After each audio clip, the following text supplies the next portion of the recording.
Assalamualaikum warahmatullahi wabarakatuh. Perkenalkan, nama saya Iklima dengan NIM 859849863 Prodi PGSD. Baik, saya akan menjawab soal makna pilar dalam konteks pendidikan sebagai dasar atau tiang penguat sistem pendidikan. Dalam konteks pendidikan, pilar dimaknai sebagai dasar tumpuan berpikir, fondasi atau unsur utama yang menjadi penyangga berlangsungnya sistem pendidikan. Pilar berfungsi untuk menjadi penopang atau penyangga membangun pendidikan dan pengikat sistem pendidikan.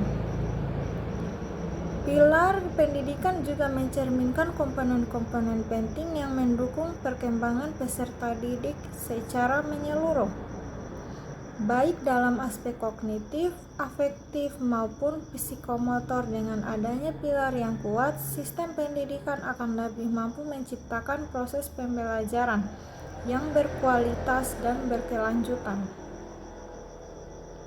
Salah satu contoh konsep pilar pendidikan dikemukakan oleh UNESCO melalui 4 pilar pendidikan, yaitu learning to know, learning to do, learning to be, dan learning to live together. Keempat pilar tersebut menjadi dasar dalam membentuk individu yang tidak hanya memiliki pengetahuan, tetapi juga keterampilan, kepribadian, serta kemampuan untuk hidup dan berinteraksi secara harmonis dalam masyarakat. Dua prinsip dasar pendidikan menurut Ki Hajar Dewantara, Ingarso Sungtulodo, Ingmadia Mangkarso, dan Tuturi Handayani. Prinsip dasar pendidikan menurut Ki Hajar Dewantara dikenal sebagai semboyan pendidikan. Prinsip ini menggambarkan peran mendidik dalam membimbing dan mengembangkan potensi peserta didik secara menyeluruh. 1. Tuturi Handayani. Prinsip ini menekankan pada mengacu makna bahwa pendidikan seharusnya selalu memberi dorongan dari belakang kepada anak-anak didiknya agar mereka dapat belajar mandiri. 2. Ingarso Sungtulodo. Prinsipnya mengacu pada makna bahwa seorang pendidik harusnya menjadi model di hadapan anak-anak didiknya agar mereka bisa menemukan figur yang layak dan patut dicontohi baik dalam bersikap maupun berperilaku. 3. Ingmadio Mangunkarso. Prinsipnya mengacu pada makna bahwa seorang pendidik seharusnya dapat menjadi pendukung dan pemberi semangat di tengah-tengah anak didiknya agar mereka senantiasa menjadi peserta didik yang percaya diri dan bersemangat dalam melalui proses pendidikannya. Secara keseluruhan, prinsip pendidikan Ki Hajar Dewantara menekankan bahwa pendidik tidak hanya berorientasi pada transfer pengetahuan, tetapi juga pada pembentukan karakter, pengembangan potensi, serta pemberian keteladanan dan motivasi dalam proses pembelajaran. Perkembangan teknologi dan transformasi menuju masyarakat berbasis informasi tidak mengurangi, melainkan justru memperkuat relevansi prinsip-prinsip pendidikan. Relevansi tersebut dapat diuraikan dalam dimensi pembelajaran daring, literasi digital, pembentukan karakter, dan peran pendidik, yaitu 1. Relevansi dalam pembelajaran daring.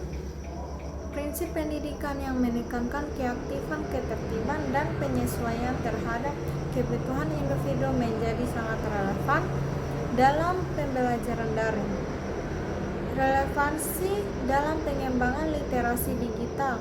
Prinsip pendidikan yang bertujuan mengembangkan kemampuan berpikir kritis, kreatif, serta kemampuan memecahkan masalah menjadi landasan utama dalam membangun literasi digital. Literasi digital bukan sekedar kemampuan mengoperasikan alat teknologi, melainkan kemampuan mencari, memahami, mengevaluasi, mengolah, dan menyebarkan informasi secara bijak. Relevansi dalam pembentukan karakter peserta didik. Prinsip pendidikan yang menempatkan pembentukan karakter, moral, dan nilai-nilai luhur sebagai tujuan utama memiliki relevansi yang sangat tinggi di tengah kebanjiran informasi dan interaksi dunia maya. Ruang digital merupakan ruang sosial baru yang memiliki dinamika norma dan dampak psikologis yang nyata bagi seorang pendidik. 4. Relevansi terhadap peran guru. Prinsip pendidikan yang mengakui peran pendidik sebagai pembimbing, fasilitator, dan teladan justru semakin relevan dan krusial di era digital. Ketersediaan informasi yang melimpah membuat peran guru berubah dari satu-satunya sumber pengetahuan menjadi pengarah dan penuntut kebenaran. Adapun tantangan penerapan prinsip di era digital yaitu: pertama, tantangan daring. Tantangan utama terletak pada kesenjangan akses dan infrastruktur. Tidak hanya seluruh wilayah atau peserta didik memiliki akses yang setara terhadap perangkat keras. 2. Tantangan dalam pengembangan literasi digital. Meskipun informasi mudah diperoleh, tantangan terbesar adalah melatih kemampuan memilah dan mengevaluasi kebenaran informasi. Peserta didik dihadapkan pada banjir data yang tidak terverifikasi, berita bohong atau konten yang bersifat provokatif dan tidak etis. 3. Tantangan dalam pembentukan karakter peserta didik. Dunia maya menghadirkan tantangan serius bagi pembentukan karakter karena sifatnya yang anonim, tidak terikat ruang dan waktu, serta seringkali minim pengawasan langsung. Nilai-nilai seperti kejujuran, tanggung jawab, dan rasa hormat rentan tergerus ketika interaksi dilakukan di balik layar. Fenomena seperti perundungan siber, penyebaran konten tidak pantas, plagiarisme, hingga kecanduan media sosial. Tantangan terhadap peran guru. Perubahan peran guru menjadi tantangan tersendiri karena menuntut adaptasi kompetensi yang cukup besar. Banyak pendidik masih menghadapi kesulitan dalam mengintegrasikan teknologi secara efektif ke dalam strategi pembelajaran yang sesuai dengan prinsip pendidikan, sehingga teknologi hanya digunakan sebagai hiasan. Secara keseluruhan, prinsip-prinsip pendidikan tidak hanya tetap relevan, tetapi menjadi kompas utama yang menentukan arah dan tujuan. Pemanfaatan teknologi dalam pendidikan di era digital, tantangan yang bersifat multidimensi dan memerlukan penyelesaian yang kolaboratif, mulai dari perbaikan infrastruktur, peningkatan kompetensi pendidik, penguatan materi, literasi, dan karakter, hingga pengawasan lingkungan digital. Peran pilar dalam menjawab persoalan peserta didik nasional yaitu: pertama, terkaitnya masalah pemerataan dan disparitas kualitas pendidik, prinsip fleksibel dan keberpihakan pada kebutuhan peserta didik, mengarah pemanfaatan teknologi agar berfungsi sebagai jembatan kesetaraan, bukan jurang permisah antar wilayah.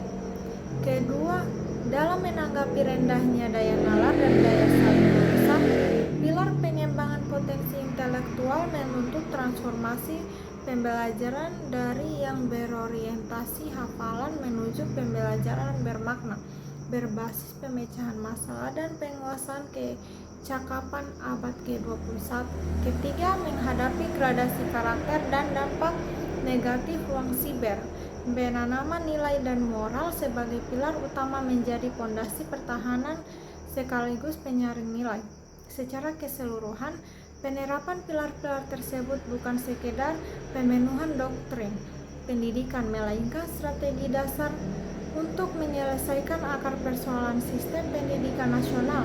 Apabila diimplementasikan secara konsisten, prinsip-prinsip akan melahirkan generasi yang tidak hanya cerdas secara akademik dan terampil secara teknologi, tetapi juga akan berkarakter kuat.